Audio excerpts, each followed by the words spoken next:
الحمدللہ وحدہ لا شریک لہ والصلاۃ والسلام علی من لا نبی بعدہ۔ وطر کے متعلق 8 باتیں سمجھ لیں۔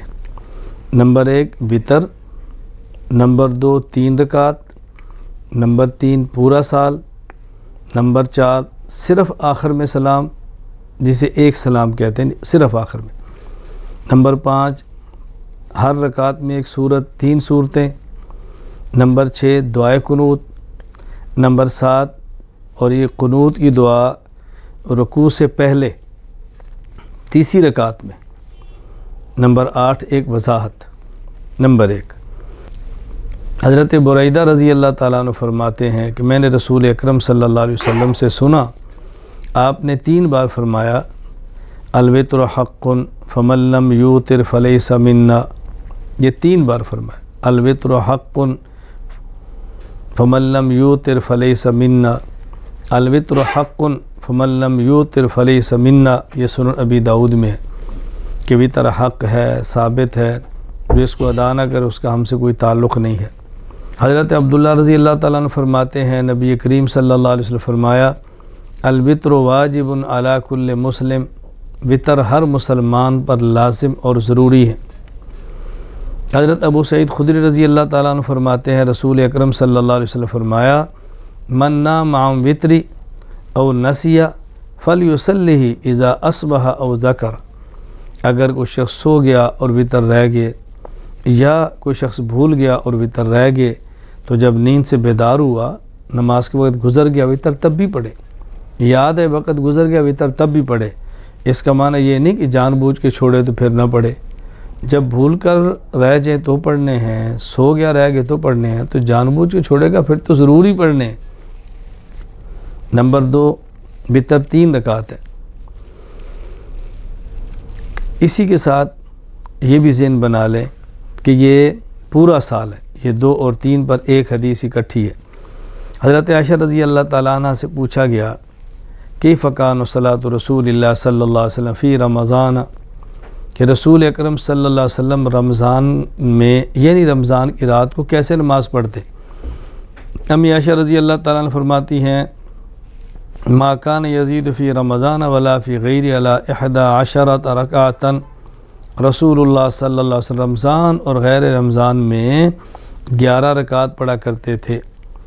یصلی 4 رکعت پڑھتے، فلا تسأل حسنہن وطولہن، کیا کہنا اتنی لمبی اور خوبصورت نماز۔ ثم یصلی 4 رکعات، پھر 4 پڑھتے، لا تسأل عن حسنہن وطولہن، مت پوچھو کتنی خوبصورت اور کتنی لمبی نماز پڑھتے۔ ثم یصلی 3، پھر آپ 3 رکعت وطر پڑھتے۔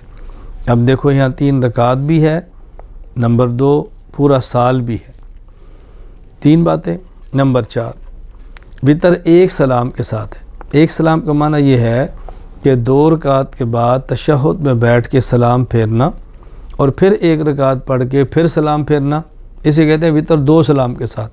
2 سلام کے ساتھ نہیں، 1 سلام کے ساتھ، یعنی 2 رکعت پڑھ کے تشہد میں بیٹھے، عبد و رسول تک پڑھے اور کھڑے ہو جائیں، سلام نہ پھیرے، پھر 1 رکعت پڑھیں، تشہد، درود اور دعا، اور آخر میں سلام دائیں اور بائیں، اسے کہتے ہیں وطر 1 سلام کے ساتھ۔ حضرت عائشہ رضی اللہ تعالیٰ عنہ فرماتی ہیں ثم اوتر بثلاث لا یفصل بینہن، نبی کریم صلی اللہ علیہ وسلم 3 رکعت وطر پڑھتے اور درمیان میں فاصلہ نہیں کرتے تھے، یعنی ایک سلام درمیان میں نہیں پھیرتے، آخر میں سلام پھیرتے تھے۔ یہ روایت مسند احمد میں ہے، اور جو پہلی میں نے بیان کی ہے پورا سال اور 3 رکعت، وہ روایت صحیح بخاری میں ہے۔ حضرت عائشہ رضی اللہ تعالیٰ عنہ فرماتی ہیں کان رسول اللہ صلی اللہ علیہ وسلم یوتر بثلاث لا یسلم الا فی آخرہن، یہ مستدرک حاکم میں ہے کہ حضور اکرم صلی اللہ علیہ وسلم وطر 3 رکعت پڑھتے اور درمیان میں 2 رکعت کے بعد سلام نہیں پھیرتے، بلکہ 3 رکعت کے بعد آپ آخر میں سلام پھیرا کرتے تھے۔ نمبر 5 3 رکعت وطر میں سے ہر رکعت میں سورت کون سی پڑھنی ہے؟ امی عائشہ رضی اللہ تعالیٰ عنہ فرماتی ہیں ان النبی صلی اللہ علیہ وسلم کان یقرأ فی الاولی من الوتر بفاتحۃ الکتاب وسبح اسم ربک الاعلی، وفی الثانیہ قل یا ایہا الکافرون، وفی الثالثہ قل هو اللہ احد۔ رسول اللہ صلی اللہ علیہ وسلم پہلی رکعت میں سبح اسم ربک الاعلیٰ پڑھتے سورۃ الاعلیٰ، دوسری میں قل یا ایھا الکافرون سورۃ الکافرون پڑھتے، تیسری میں قل ھو اللہ احد سورۃ الاخلاص پڑھتے۔ یہ روایت جامع ترمذی میں موجود ہے۔ نمبر 6، جو ہم نے تیسری رکعت میں دعائے قنوت پڑھنی ہے تو اس دعائے قنوت کے الفاظ کیا ہیں؟ ایک روایت میں ہے، حضرت ابو عبد الرحمن کہتے ہیں عبداللہ بن مسعود رضی اللہ تعالیٰ عنہ ہمیں یہ الفاظ سکھاتے، اللہم انا نستعینک ونستغفرک ونثنی علیک الخیر ولا نکفرک ونخلع ونترک من یفجرک، اللہم ایاک نعبد ولک نصلی ونسجد والیک نسعی ونحفد ونرجو رحمتک ونخشی عذابک ان عذابک الجد بالکفار ملحق۔ یہ مصنف ابن ابی شیبہ میں ہے، اور حضرت حسن ان سے مروی ہے کہ وہ قنوت وتر کے اندر یہ پڑھا کرتے، اللہم انا نستعینک ونستغفرک ونثنی علیک الخیر ولا نکفرک ونؤمن بک ونخلع ونترک من یفجرک، اللہم ایاک نعبد ولک نصلی ونسجد والیک نسعی ونحفد نرجو رحمتک ونخشی عذابک الجد ان عذابک الجد بالکفار ملحق۔ یہ مصنف عبدالرزاق میں ہے۔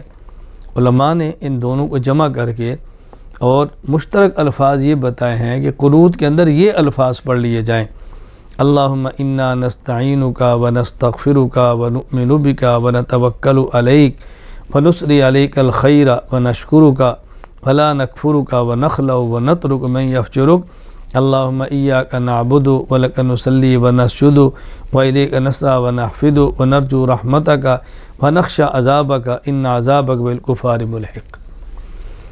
نمبر 7، یہ جو دعائے قنوت پڑھنی ہے یہ تیسری رکعت میں رکوع جانے سے پہلے پڑھنی ہے۔ تیسری رکعت میں پہلے سورۃ الفاتحہ ہے، پھر قل ھو اللہ احد ہے، پھر اللہ اکبر، اس کے بعد ہاتھ باندھنے ہیں اور یہ دعائے قنوت پڑھنی ہے تیسری رکعت میں رکوع جانے سے پہلے۔ حضرت ابی بن کعب رضی اللہ تعالیٰ عنہ فرماتے ہیں کہ رسول اکرم صلی اللہ علیہ وسلم کان یوتر بثلاث رکعات، آپ 3 رکعت وتر پڑھاتے، 3 رکعت، اور پہلی رکعت میں سبح اسم ربک الاعلیٰ، دوسری میں قل یا ایھا الکافرون، تیسری میں قل ھو اللہ احد پڑھتے، ویقنت قبل الرکوع، اور رکوع جانے سے پہلے آپ دعائے قنوت پڑھا کرتے تھے۔ یہ روایت سنن نسائی کے اندر موجود ہے۔ نمبر 8، ایک وضاحت بہت ضروری ہے، وہ یہ کہ عام طور پر آخر میں نمبر 8 ایک وضاحت یہ بہت ضروری ہے۔ بعض لوگ کہتے ہیں کہ تیسری رکعت میں رکوع سے پہلے دعائے قنوت نہ پڑھی جائے، بلکہ یہ جو ہم فجر کی نماز پڑھتے ہیں اس میں دوسری رکعت میں رکوع کے بعد پڑھی جائے، تو یہ غلط فہمی پھیلائی جا رہی ہے۔ یہ بات اچھی طرح ذہن نشین فرما لیں۔ نمبر 8، ایک وضاحت ذہن نشین فرما لیں، جس طرح وتر پڑھنے ہیں، 3 رکعت پڑھنے ہیں، پورا سال پڑھنے ہیں، صرف آخر میں سلام پھیرنا ہے، تیسری رکعت میں دعائے قنوت پڑھنی ہے، تو یہ دعائے قنوت پورا سال پڑھنی ہے اور وتر کے اندر پڑھنی ہے، رکوع جانے سے پڑھنی ہے، پہلے پڑھنی ہے۔ بعض حضرات ایک غلط فہمی پیدا کرتے ہیں کہ نہیں جی وہ تو 1 مہینہ ہے، پورا سال ہے ہی نہیں، تو یہ بات ذہن نشین فرما لیں کہ جو حدیث پاک میں 1 مہینہ قنوت پڑھنے کا ذکر ہے وہ قنوت وتر نہیں ہے، وہ قنوت نازلہ ہے، اور وہ فجر کی نماز میں دوسری رکعت میں رکوع کے بعد ہے۔ تو قنوت نازلہ الگ چیز ہے اور قنوت وتر الگ چیز ہے۔ ہم قنوت وتر کی بات کر رہے ہیں جو پورا سال پڑھنی ہے۔ حضرت عاصم کہتے ہیں کہ میں نے انس بن مالک رضی اللہ تعالیٰ عنہ سے قنوت کے بارے میں پوچھا تو آپ نے فرمایا،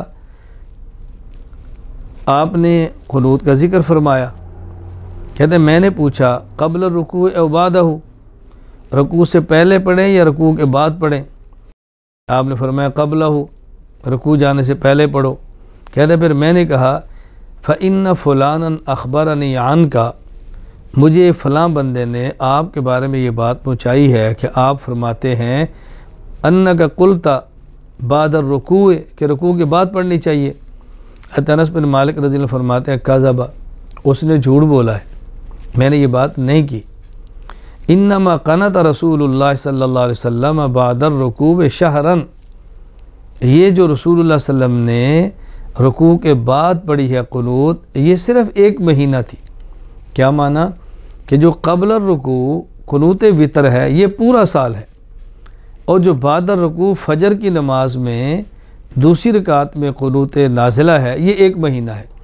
اور یہ آج بھی ہے، اگر کہ مسلمانوں پر حملہ ہو یا مسلمانوں کو کافر نقصان پہنچائیں، دشمن سے خدشہ شدید ہو، اس موقع پر قنوت نازلہ آج بھی پڑھی جاتی ہے، فجر کی نماز میں پڑھی جاتی ہے، دوسری رکعت میں پڑھی جاتی ہے، رکوع کے بعد قومہ میں پڑھی جاتی ہے۔